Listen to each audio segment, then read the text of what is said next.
সালামু আলাইকুম। তো আজকে আমাদের এই ভিডিওটা হচ্ছে ওই ওই সমস্ত মেডিকেল অ্যাডমিশন ক্যান্ডিডেটদের জন্য যারা নাকি আহ, মানে কোচিংয়ের এত বই কিভাবে কি পড়বো সব কিছু নিয়ে আমরা খুবই কনফিউশনের মধ্যে আছি। তো আমি আমার এই ভিডিওর মধ্যে মোটামুটি ট্রাই করব সবগুলো এই কনফিউশনগুলো ক্লিয়ার করার। তো আমি রাকিবুল হাসান ইফতি পড়াশোনা করছি শহীদ তাজউদ্দিন আহমেদ মেডিকেল কলেজে। তো আমি আর ইন্ট্রো বড় করব না, মেন আলোচনায় চলে যাই। বিসমিল্লাহির রহমানির রহিম। তো আমরা যদি গ্রসলি বলি তাহলে মেনলি আমাদের এই কয়েকটা বই আমরা পাই। মেন বই মেডিট্রিক্স বা ডাইজেস্ট, মানে আমি যেহেতু উন্মেষ বা রেটিনা এর মধ্যে ছিলাম, তো এই শব্দগুলো আমার সাথে পরিচিত, সেই হিসেবে আমি দিতেছি। কোনো প্রকার মানে অ্যাডভার্টাইজিং বা প্রমোশন এগুলো কিছু না। তো তোমরা যে যেই মানে কোচিংয়ের মধ্যে আসো ওগুলোর সাথে তোমরা মিলাই নিও, বুঝছো? তো মাস্টার কোশ্চেন ব্যাংক, পরে প্র্যাকটিস বুক, জিকে ইংলিশ, তো এগুলোই থাকে মূলত। তো জিকে ইংলিশ নিয়ে আমার আলাদাভাবে কথা বলার ইচ্ছা আছে। তো এই এগুলো নিয়ে আপাতত কথা হবে না, এই দুটো টপিক আপাতত বাদ। তো এগুলো দেখি। তো মেডিটেক্স জিনিসটা কি, ডাইজেস্ট বা ডাইজেস্ট জিনিসটা কি, এটা হচ্ছে আমরা জানি যে আমাদের যেই মেইন বইগুলো আছে এগুলো ছাড়াও আরও কিছু বই থাকে।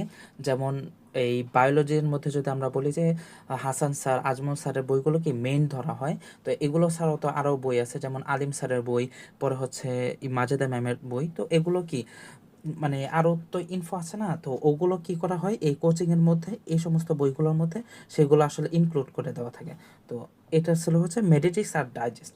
আর মাস্টার কোশ্চেন ব্যাংকে এগুলো হচ্ছে গ্রসলি আমরা যদি বলি, এই এটা হচ্ছে উন্মেষের একটা বই। তো অনুশীলনের যতগুলো কোশ্চেন থাকে এগুলোর মধ্যে থাকে। এছাড়াও গত বছর আমি দেখেছিলাম যে এছাড়াও প্র্যাকটিসের জন্য বিভিন্ন কোশ্চেন ইনক্লুড করা আছে।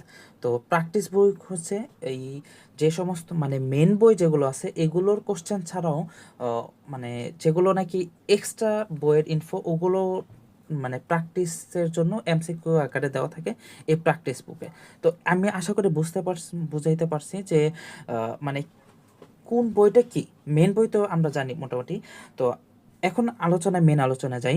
তো প্রথম কথা হচ্ছে আমরা মানে অ্যাডমিশনের যে একটা হচ্ছে কি, মানে একটা খুবই কোর একটা, মানে কি বলবো, সিক্রেট যদি বলি আমরা, যে আমাদের যে অ্যাডমিশনের কোশ্চেনগুলো বেশিরভাগ ধরি 75 to 80% আমার কাছে মনে হচ্ছে যে 75 to 80% কোশ্চেন ডিরেক্টলি মেন বই থেকে আসে, ডিরেক্টলি মেন বই থেকে আসে।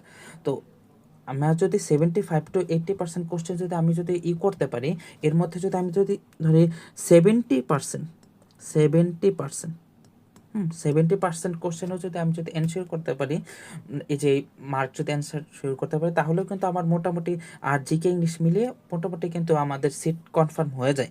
ঠিক আছে?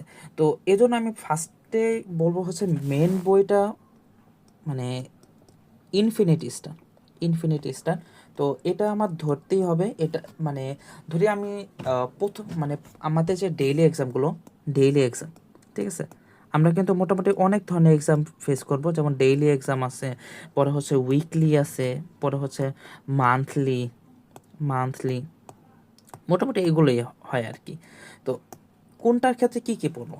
তো আমি যেটা বলবো যে ডেইলির ক্ষেত্রে যে আমাদের অনলাইন ক্লাস বা অফলাইন যে যেখানে আছি ক্লাসটা করব, ক্লাসটা করব, ঠিক আছে, ক্লাসটা করব। এরপরে কি করব হচ্ছে আমাদের যে মেন বইটা এটা একদম খুঁটিনাটি, ঠিক আছে, মার্ক বই সহ যে মার্ক যেই লাইনগুলো আছে ওগুলো তো করবই, পাশাপাশি আমরা ট্রাই করব যেগুলো নাকি মার্ক করা না ওগুলো সুপারফিশিয়ালি একটা রিভাইজ দেওয়ার, ঠিক আছে। তো এরপর হচ্ছে যদি আরও টাইম থাকে তাহলে তো এগুলো পড়তে পারলাম, ঠিক আছে। আর যদি না পড়তে পারি তাহলে আমি আরেকটা জিনিস বলবো যে এই ও এরপরে হচ্ছে মাস্টার কোশ্চেন ব্যাংক, হ্যাঁ, এটাও করব, এগুলো মাস্ট, ঠিক আছে। এরপরে যদি আমার টাইম থাকে তাহলে আমি আরেকটা জিনিস বলবো যে তুমি দেখতে পারো মেডিট্রিক্স বা ডাইজেস্ট, ঠিক আছে। তো আর মেডিট্রিক্স আর ডাইজেস্ট এগুলো দেখার একটা মানে একটা শর্টকাট যদি আমি বলি, যে আমরা সব দেখতে যাব না, সব না, সব দেখতে যাব না। তাহলে কোনগুলো দেখতে যাব?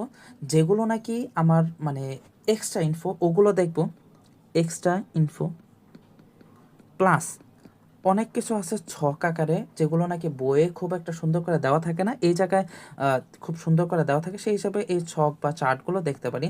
তো যে ক্লাসের মধ্যে সাধারণত বলে দেওয়া থাকে যে কোন ছকটা এই মেডিচিক্স বা ডাইজেস্ট থেকে পড়বা, তো ওগুলো একটু ফলো করবা, ঠিক আছে? তো এরপরে যদি আমি বলি যে পাশাপাশি আরেকটা জিনিস করবা, মানে তুমি যে মেন বই আর এমকিউবি বা তুমি মাস্টার কোশ্চেন ব্যাংক যেটা পড়ছো, তো ওইটা পরীক্ষার আগে একটু ট্রাই করো, 10-15 মিনিট হলেও একটু রিভাইজ দেওয়া ট্রাই করবা। কারণ এই জিনিসটা রিভাইজটা না দেওয়া থাকলে তুমি দেখবা কি যে এক্সাম দিতে গেছো, তো এক্সাম দিতে যাওয়া দেখবা যে সব কোশ্চেন তোমার চেনা পরিচিত, ঠিক আছে, কিন্তু তুমি আসলে অ্যান্সার করতে পারতেছো না, কারণ কি তোমার কিন্তু রিভাইজটা দেওয়া হয়নি। সো আমি জিনিসটা বলবো যে তুমি যদি মানে মিনিমাম ধরো 10-15 মিনিটের জন্য হইলেও তুমি একটু রিভাইজটা দিয়ে যাও। তো এটা করলে ইনশাল্লাহ দেখবো তোমার মার্কটা খুব করবে, ইনক্রিজ করবে। তো আর আরেকটা জিনিস মাঝখানতে বলে রাখবো যে অ্যাডমিশন ফেজের মধ্যে যত এক্সাম দেওয়া যায়, যত এক্সাম দেওয়া যায় তত ভালো, ঠিক আছে? আর আরেকটা জিনিস করবা যে এক্সাম দিয়ে শুধু মানে দিয়ে আসলাম, মানে কি ভুল হলো ওগুলা দেখলাম না, এগুলো যেন না হয়। এরর ফাইন্ডিং করবা, এরর ফাইন্ডিং করে এগুলো মোটামুটি ট্রাই করবা বইয়ের মধ্যে একটা ইসের মধ্যে। মানে আর সবচেয়ে বড় কথা আরেকটা জিনিস হচ্ছে কি, মানে তোমার তো অনেকগুলো সোর্স, তাই না?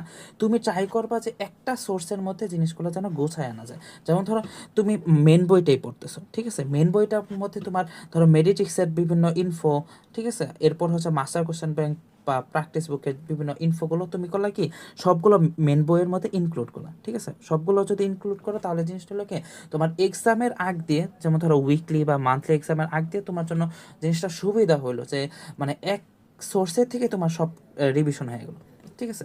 তো এটা ছিল এতটুকু। তো আর ট্রাই করবা যে এক্সামে যতগুলো ভুল হয় ওগুলো তুমি মানে মেন বইয়ের মধ্যে আলাদা কলম দিয়ে, মানে ধরো লাল কলম বা নীল কলম, এগুলো দিয়ে তুমি কি জিনিসগুলো দাগায় রাখবা, ঠিক আছে? তো এগুলো ছিল হচ্ছে কি মানে ডেইলি এক্সামের এই কথা বা মেডিটিক্সের মাস্টার কোশ্চেন ছিল। তো এরপর ধরো উইকলি যদি তুমি বলো, ধরো কথা কথা আমি বললাম কি আমি একজন অ্যাভারেজ স্টুডেন্টের কথা বললাম, ঠিক আছে, এটা কিন্তু অ্যাভারেজ একজন স্টুডেন্টের কথা বলতেছি। তো দেখলাম যে মেন বইটা পড়লাম, মাস্টার কোশ্চেন ব্যাংকটা পড়লাম, তো এটা যদি করতে পারি তাহলে কিন্তু আলহামদুলিল্লাহ মোটামুটি মোর দেন ইনাফ হয়ে যায়, ঠিক আছে? এরপর আমি কি করব, উইকলির মধ্যে আমি ট্রাই করবো মেডিট্রিক্স আর যে প্র্যাকটিস বুক ওগুলো একটু ট্রাই করা, মানে শেষ করার একটু ট্রাই করব।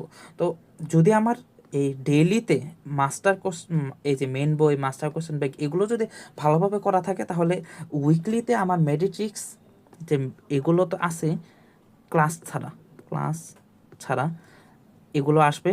আর পাশাপাশি যে practice book PB practice book আর মেডিটিক্স, ঠিক আছে, বা ডাইজেস্ট, তো এগুলো করা আমার জন্য খুব মানে সহজ হবে। তো এইগুলো একটু খেয়াল রাখবো। তো আর আরেকটা জিনিস আমি বলবো যে জিকে ইংলিশগুলো প্রতিদিন কিছু না কিছু সময় হলো মানে ট্রাই করবো পড়ার। তো এগুলো যেহেতু আলাদা করে ভিডিও আসবে, তো এটা নিয়ে আর কথা না বলি। তো এগুলো ছিল আজকের আলোচনা। তো তোমাদের এই যে অ্যাডমিশন জার্নিটা এটা ভালো খুব স্মুথলি যাক। তো আর যথাসম্ভব ট্রাই করো এই টাইমটাকে মানে একটু ইউটিলাইজ করার, আর পাশাপাশি একটু এনজয় করারও ট্রাই করো। কারণ মানে তুমি যে এই ফেজটা যাইতেছো অ্যাডমিশন ফেজটা, এটা যখন মেডিকেলে চান্স পাইবা তখন মানে তুমি, আমি গ্যারান্টি দিয়ে বলতেছি যে তুমি এটা খুব মিস করবা। সো যথাসম্ভব ট্রাই করো, মানে পড়াশোনার পাশাপাশি একটু এনজয় করারও ট্রাই করো। তো ভালো থাকো, সুস্থ থাকো। তো পরবর্তী ভিডিওতে আমরা নতুন কোন টপিক বা কোনো একটা টপিক নিয়ে আলোচনা করব। তো সবাই ভালো থাকো, সুস্থ থাকো। আসসালামু আলাইকুম।